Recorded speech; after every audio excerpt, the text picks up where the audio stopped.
Hello students, इस video में MCQs ले रहे हैं। तो एमसीक्यूज़ जो फर्स्ट क्वेश्चन है, इसमें 5 एमसीक्यूज़ हैं। एमसीक्यूज़ लास्ट में इसलिए ले रहे हैं क्योंकि पहले थ्योरी वाले क्वेश्चंस और जो न्यूमेरिकल्स हैं वो क्लियर हो जाएं, कॉन्सेप्ट सब क्लियर हो जाएं, तो फिर एमसीक्यूज़ करना ईजी होता है। तो फर्स्ट एमसीक्यू से स्टार्ट करते हैं। Which of the following phenomena proves that light is a transverse wave.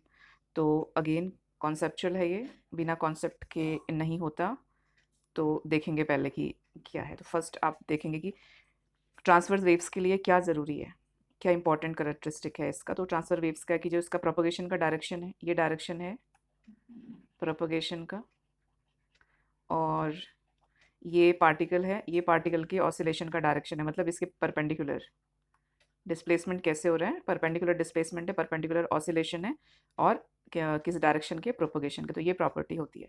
तो अगर आप रिफ्लेक्शन को देखोगे, मतलब साउंड के केस में आप रिफ्लेक्शन को अगर देखेंगे, ये लॉन्गिट्यूडनल वेव्स बनाने की प्रॉपर्टी भी रखता है। इंटरफेरेंस में सुपरपोज होता है। डिफ्रैक्शन, डिफ्रैक्शन में हम क्या देखते हैं कि एजेस होने चाहिए, ऑब्स्टिकल होना चाहिए। ऑब्स्टिकल होता है तब जाके लाइट बेंडिंग वाली प्रॉपर्टी को डिफाइन करता है। तो पोलराइजेशन बचता है इसमें, मतलब option D, polarisation. Second question देखेंगे। ये क्वेश्चन 9th क्लास से, ये 9th से भी आता है, 9th 10th हमेशा पूछते हैं इस क्वेश्चन को कि which property of light does not change when it travels from one medium to another medium. तो अगर ये है एक मीडियम 1 और ये है मीडियम 2, ठीक है, सपोज ये हमारा रेयरर है, ये डेंसर मीडियम है, तो ऐसे जा रही है वेव, ऐसे जा रही है, और ये थोड़ा सा डेंसर है तो स्लो हो जाएगी। तो आप अगर देखोगे कि तो वेलोसिटी मतलब स्पीड पे भी फ़र्क पड़ेगा इस पे, इसका, और वेवलेंथ पे भी फ़र्क पड़ेगा, एम्पलीट्यूड पे भी फ़र्क पड़ेगा। किस पे फ़र्क नहीं पड़ेगा?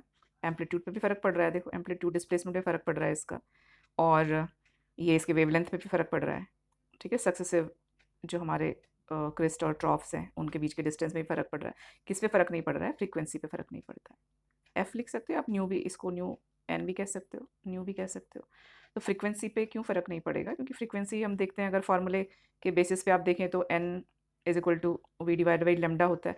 अब एक पर्टिकुलर एक एक्सिस में आपके वेलोसिटी भी चेंज हो रही है और ये भी वेवलेंथ भी चेंज हो रहा है, दोनों चेंज हो रहा है। तो दोनों का जो चेंज होता है वो कैंसिल कर रहा है एक दूसरे को, तो इसलिए फ्रीक्वेंसी चेंज नहीं होती, फ्रीक्वेंसी पे ज़्यादा फर्क नहीं पड़ता।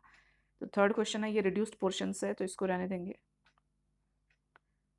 अब इसमें है फोर्थ क्वेश्चन। ठीक है, फोर्थ क्वेश्चन बहुत अच्छा क्वेश्चन है, इसको मार्क करेंगे, इंपॉर्टेंट इंपॉर्टेंट क्वेश्चन है ये। क्वेश्चन 2 मार्क्स का भी आ सकता है, 2 मार्क्स बन के भी आ सकता है ये, और ये एसएमसीक्यूज में भी आ सकता है। तो इसमें है इंटेंसिटी, अब मैक्सिमम और मिनिमम इंटेंसिटी का जो रेशियो है वो दिया हुआ है। On the basis of this ratio हम आपसे I1 और I2 का रेशियो पूछा हुआ है। तो ये मालूम है हमको, आई मैक्सिमम आई मिनिमम का जो रेशियो होता है उसकी वैल्यू क्या होती है कि दोनों A1 और A2 एम्पलीट्यूड दोनों को हम ऐड कर देते हैं, मिनिमम के लिए हम दोनों को सब्ट्रैक्ट कर देते हैं, इसका स्क्वायर। तो ये जो है ये 25 डिवाइड बाई 1 है। तो फिर A प्लस A2, A1 है ये, A1 plus A2 divide by A1 minus A2 क्या हो जाएगा, ये अंडर रूट आ जाएगा, 25 डिवाइड बाई 1, ये 5। तो ये जो रेशियो है ये 5/1 का रेशियो हो गया। आगे सिंपल ये मैथमेटिकल एक्सप्रेशन से इसको सॉल्व करना है, सॉल्व करना है, इसको सॉल्व करते जाना है, करते जाना है, फाइनली ये मिलेगा हमको A1 to the ratio A2 3/2 आएगा। ठीक है, आ गया।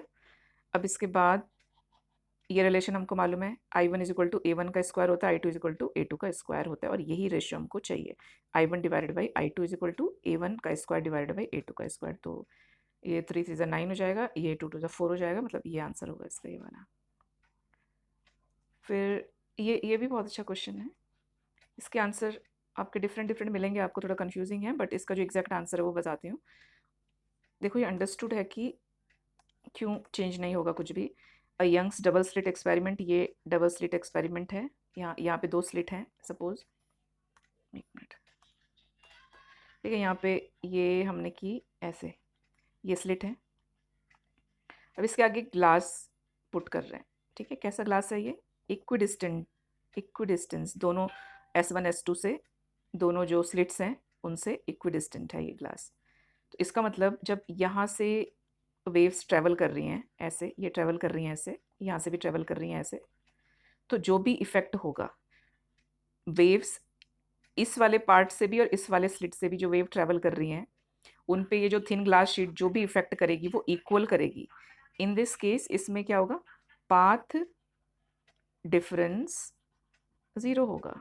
जो पाथ डिफरेंस ज़ीरो होगा तो पाथ डिफरेंस 0 होगा तो क्या होगा, ये होगा remains unchanged, interference remains unchanged, fringe width will decrease नहीं होगा, इंक्रीज भी नहीं होगा, फ्रिंजेस विल शिफ्ट, बहुत सारी जगह ये भी आंसर है। तो इसका देखो फ्रिंजेस शिफ्ट, ये स्क्रीन है ना, हमारी स्क्रीन है, तो फ्रिंज शिफ्ट नहीं होंगी, इंटेंसिटी पे फर्क पड़ सकता है, शिफ्टिंग नहीं होगी इसमें फ्रिंज की, ठीक है। तो ये हमारा ये आंसर, इसमें ये वाला आंसर होगा। बाकी आप चेक कर लीजिए अपने टीचर से भी एक बार। तो ये इसमें आंसर होगा, क्योंकि शिफ्टिंग तो नहीं होगी ना, फ्रिंज की शिफ्टिंग तब होती है जब कोई ऑब्स्टिकल ऐसा हो कि इन पे अफेक्ट कर रहा हो दोनों पे, तो यहाँ पे ऐसा कुछ भी अफेक्ट नहीं कर रहा, तो ये दो ऑप्शन तो होंगे ही नहीं, ये भी ऑप्शन नहीं होगा, ये वाला ऑप्शन होगा, जो पैटर्न है वो अनचेंज्ड रहेगा। तो ये आज पूरा कंप्लीट हो जाता है सारा चैप्टर। इसके बाद जो नेक्स्ट चैप्टर है उसको लेके मैं जल्दी अपलोड करती हूँ, और हम सैम्पल पेपर्स भी मैं अपलोड करने वाली हूँ, 3 सैम्पल पेपर्स विद सॉल्यूशंस, तो आप देखते रहिए। Thank you.